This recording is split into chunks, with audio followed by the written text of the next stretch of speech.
So what do you do to set the tone for your day? I'd love to share with you what I personally do as my daily routine, my practice. First, a little secret.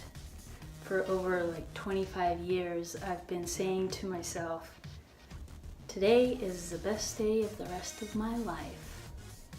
I know that sounds cheesy, but we're creatures of habit, and I just picked up that habit, and I love it. You don't have to do that, but one thing that I would highly recommend is meditation.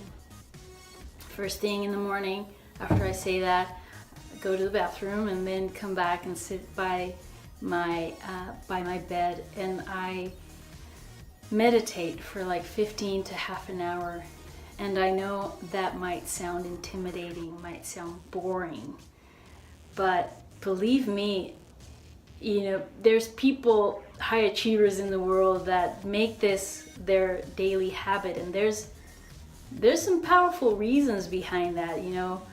It's no coincidence that Richard Branson and Tony Robbins incorporate this in their daily routine. There's something to it, and if it feels like it's too much for you, or you've got to just first thing in the morning, you got to get going, you got work to do, you got kids to take to school, you got to make that 5 o'clock spinning class at the gym, just wake up a little bit earlier and give it a try.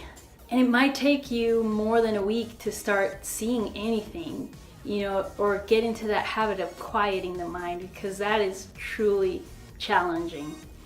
Quieting the mind is probably one of the most difficult things to do. At least for me, it took a long time.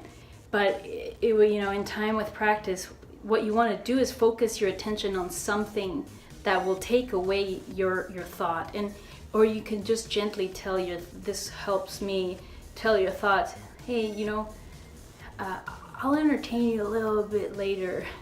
Just give me this time to go into this. It's almost like you go into this other dimension. And I know that might sound strange, but it is sort of like this other place. Imagine switching off your brain.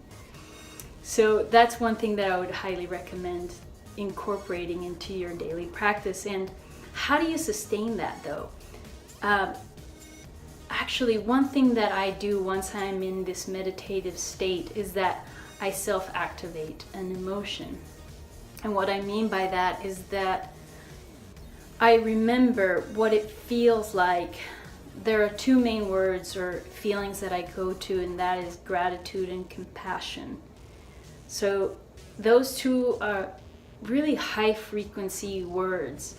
They put you in a state of being that you just can't go wrong. Imagine having that state of being throughout your day.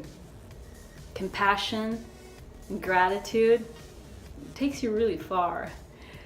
But in reality, how do you sustain that? I know there are so many things that happen to us in a day, or things that are out of our control. So if you notice that you start getting irritated, or that something kind of ticks you off, and I would recommend that to check yourself and take just a minute to breathe, to deep breathe. That will immediately put you back into a state of being where, when you start getting frustrated, what happens to our physiology is that our nervous system starts getting compromised, and that goes into our brain, and that compromises parts of our brain that we need to function, to perform efficiently. So anytime you start feeling some sort of frustration, some sort of irritability, breathing, deep breathing is your best friend. So those two things I would just highly recommend. Set the tone for the day by meditating, and sustaining it by checking in with yourself and taking a minute to deep breathe. I hope this helps, and I'll see you soon.